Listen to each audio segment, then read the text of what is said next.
अम्मी आप मुझे नहीं खिला रही। इतनी बड़ी हो गई हो, अपने हाथ से खाओ। हमजा, ये क्या किया तुमने? आमना भी तो गलत जगह खेल रही थी, मेरा बेटा। ये भी तो तुम्हारी बेटी है। आपको लगता है मैं आमना से प्यार नहीं करती?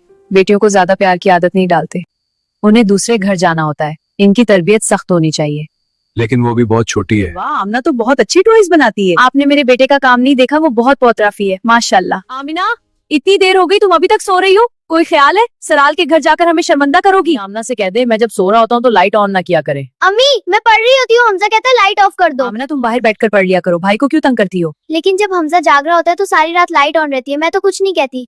अम्मी, मेरे सब दोस्तों के पास अच्छा मोबाइल है। मेरे बेटे को भी चाहिए, मैं तुम्हारे अब्बू से कहती हूँ, तुम्हें मिल जाएगा। बेटा, जब के लिए रिश्ते वाले आ रहे ने, तुम्हें कोई एतराज तो नहीं?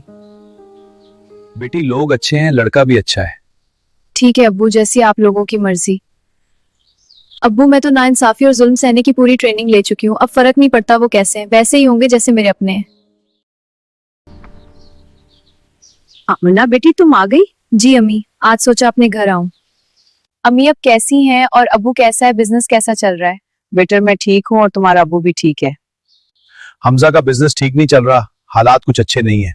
ये हमजा के बिजनेस के लिए और ये घर के खर्च के लिए।